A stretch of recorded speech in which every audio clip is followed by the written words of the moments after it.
vous reviendra d'approfondir les réflexions sur les acquis et les perspectives de cette alliance pour diligenter la réalisation des objectifs du traité conformément aux orientations du Collège des chefs d'État. L'occasion pour le président de la transition, chef de l'État, président de la Confédération des États du Sahel, de saluer au nom de ses pairs les ministres des trois pays pour leur engagement constant au service de la réalisation des objectifs de la Confédération et de mettre l'accent sur l'espoir que suscite l'Alliance des États du Sahel auprès des populations malgré le terrorisme et bien d'autres actes de sabotage.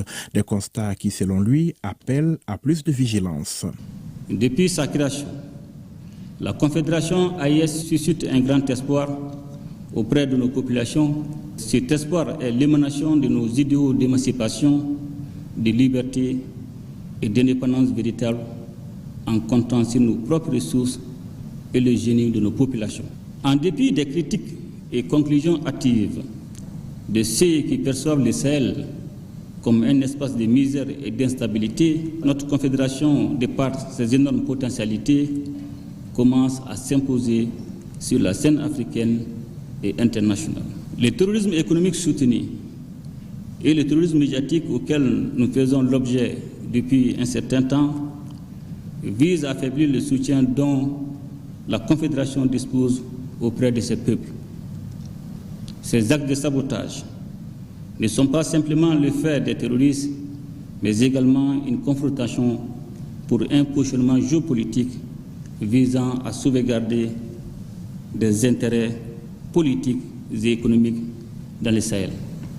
Ce constat nous impose donc de redoubler d'efforts et de vigilance. Malgré les obstacles, la Confédération des États du Sahel se réjouit. Le président Goïta poursuit donc sa marche souveraine et continue de bénéficier de la confiance des populations auxquelles le président de la Confédération a rendu un vibrant hommage.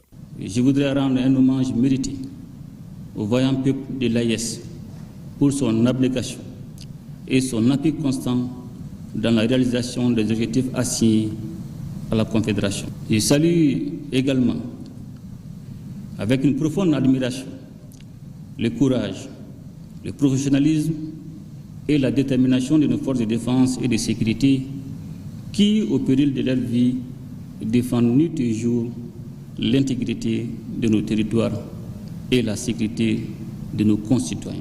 L'Afrique, et en particulier l'Afrique de l'Ouest, est unie par une histoire pluriséculaire, une culture partagée et une géographie commune.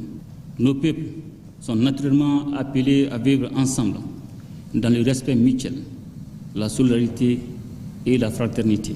Le président de la Confédération des États du Sahel, dès l'entame de son propos, n'a pas manqué de relever le contexte dans lequel se tient la rencontre du jour. Un moment crucial, selon lui, où la complexité des défis à l'échelle mondiale exige de nos pays une collaboration pragmatique et renforcée, une vision claire et une action déterminée. Confrontés aux mêmes défis, le Mali, le Niger et le Burkina Faso ont donc fait le choix souverain de mutualiser leurs efforts au sein de l'Alliance des États du Sahel. L'objectif étant d'apporter une réponse globale et coordonnée aux grands enjeux du moment.